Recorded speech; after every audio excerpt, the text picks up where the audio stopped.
Operation Sindoor సాహసోపేతమైన నిర్ణయమని భారత ప్రభుత్వం తీసుకున్న నిర్ణయం స్వాగతిస్తున్నామని గజ్వేల్ ప్రజ్ఞాపూర్ తాజా మాజీ మున్సిపల్ చైర్మన్ రాజమౌళి అన్నారు. సిద్దిపేట జిల్లా గజ్వేల్ ఇందిరాపార్క్ చౌరస్తా వద్ద బుధవారం శ్రీ వాసవి కన్యకా పరమేశ్వరి మాత జయంతి సందర్భంగా ఇంటర్నేషనల్ వైశ్య ఫెడరేషన్ ఆధ్వర్యంలో శ్రీ వాసవి కన్యకా పరమేశ్వరి మాత జయంతి వేడుకలు నిర్వహించి పులిహోర, అరటి పండ్లు పంపిణీ చేశారు. అనంతరం ఆపరేషన్ సింధూర్ పేరుతో భారత ఆర్మీ పాకిస్తాన్ ఉగ్రవాదులను హతమార్చడం అభినందనీయమని వర్షం వ్యక్తం చేశారు.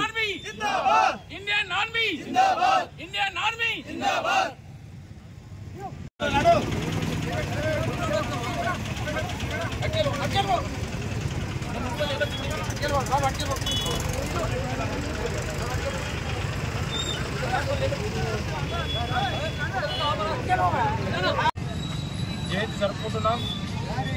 ఈ సందర్భంగా సిద్దిపేట జిల్లా IBF శాఖ ద్వారా పట్టణ శాఖ ద్వారా ఈరోజు ఇక్కడ అన్నదాన కార్యక్రమం ఏర్పాటు చేయడం చాలా సంతోషం. ఈ సందర్భంగా వైశ్య కుటుంబాలందరికీ అలాగే పురజనులందరికీ కూడా వాసవి జయంతి శుభాకాంక్షలు తెలియజేస్తూ, వాసవి మాత చరిత్ర తెలిసినటువంటి అందరికీ కూడా తెలుసు. ఆమె భగవత్ స్వరూపిణి కాబట్టి, సాక్షాత్తు పరమేశ్వరి కాబట్టి ఆమె యొక్క గుణగణాలు మనందరికీ జీవిత చరిత్ర ద్వారా తెలుస్తాయి. కాబట్టి ప్రతి వైశ్యుడు కూడా ఆమె అనుభవించినటువంటి, ఆమె చూపించినటువంటి బాటలో మనమందరం కూడా ఉండాలనేది, మనమందరం కూడా ధన్యులమనేది తెలియజేస్తూ, ఈరోజు మన గజ్వేల్ రామాలయంలో కూడా పెద్ద ఎత్తున జయంతి కార్యక్రమాలు జరుపుకుంటున్నాం. ఈ సందర్భంగా గజ్వేల్ పట్టణ ఆర్యవైశ్య సోదరిమణులందరూ కూడా ఈ యొక్క జయంతి సందర్భంగా శుభాకాంక్షలు తెలియజేస్తూ, ముఖ్యంగా ఈరోజు రెండవ అంశం కూడా భారతదేశ చరిత్రలో మర్చిపోయినటువంటి సంఘటన, గత హింసావాదానికి తావులేదనేది ప్రపంచ దేశాలకు చాటి చెప్పినటువంటి ఘనత భారతదేశానికి ఉంది. కాబట్టి నిన్న రాత్రి ఒక సాహసోపేతమైనటువంటి చర్యను మన భారతదేశ వివిధ దళాలు చేపట్టడం జరిగింది. ఈ సందర్భంగా హింసావాదానికి తావులేదు, ప్రపంచ దేశాల్లో కూడా హింసను ప్రేరేపించకుండా ఒక ప్రగతి బాటను చూపించినట్టు భారతదేశ ప్రజలందరూ కూడా ఏకతాటిగా ఉండి ఈరోజు ప్రభుత్వానికి అండగా ఉండి ఈ యొక్క ఆపరేషన్ను సక్సెస్ సింధూర్, ఎందుకంటే సింధూర్ అనేది పెట్టింది కాబట్టి గతంలో మనకు తెలుసు హింసావాదంతో 56. జై హింద్. ఈరోజు నిజంగా భారతదేశం మొత్తం కూడా గర్వించదగ్గ రోజు.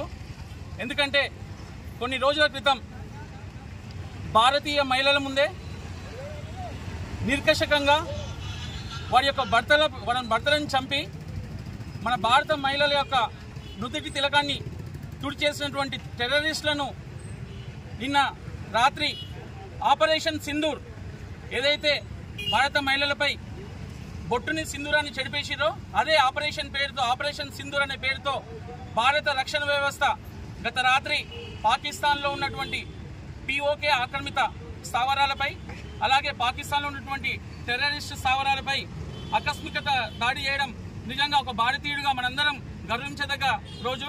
ఎందుకంటే టెర్రరిస్టులను పోషిస్తున్నటువంటి పాకిస్తాన్కి బుద్ధి చెప్పాలనే విధంగా అక్కడి భారతీయ పౌరులకు కానీ అక్కడ మిలిటరీకి కానీ ఎటువంటి ఇబ్బంది లేకుండా కేవలం ఒక టెర్రరిస్ట్ స్థావరాలపై ఆకస్మికంగా నిన్న జరిపి దాదాపు 100 మంది పైగా టెర్రరిస్టులను హతమార్చిన త్రివిధ దళాలకు భారతీయునిగా ఇక్కడున్న గజ్వేల్ ప్రజ్ఞాపూర్ ప్రజానీకాన్ని మొత్తం సందర్భంగా వారికి శుభాకాంక్షలు తెలియజేస్తూ మంచి ఆపరేషన్ ని సక్సెస్ఫుల్ చేసిన త్రివిధ దళాలకు జై హింద్. జై హింద్.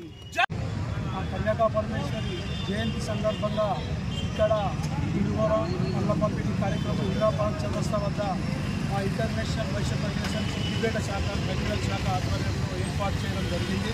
ఇప్పుడే అమ్మవారికి పూజ చేసి ఈరోజే పండ్లు పులిహోర పంపిణీ చేసి రామాలయంలో అమ్మవారికి పెద్ద ఎత్తున పసుపు కొమ్ముల కార్యక్రమం, ఆర్యవైశ్య సంఘ ప్రమాణ స్వీకారోత్సవం, ఈ కార్యక్రమానికి మన గజ్వేల్ పట్టణ ఆర్యవైశ్యులు అందరూ అధిక సంఖ్యలో పాల్గొని మన ఆర్యవైశ్యుల ఐక్యతను చాటాలని కోరుకుంటూ, నిన్ననే మన ఇండియన్ ఆర్మీ ఆపరేషన్ సింధూర్ పేరుతో మొన్ననే మన ఇండియన్స్ను ఒక 28 మందిని చంపిన తీరును మన ఇండియన్ జనాలు ఎవరే కానీ భారతదేశంలో పుట్టినటువంటి ప్రతి భారతీయుడు దాన్ని ఖండిస్తూ ఎన్నో స్టేట్మెంట్ ఇవ్వడం జరిగింది. దాన్ని ఈరోజు మన ఇండియన్ ఆర్మీ ఎవరికి ఇబ్బంది జరగకుండా పాకిస్తాన్ టెర్రరిస్టు స్థావరాలపై దాడి చేయడం, దాంట్లో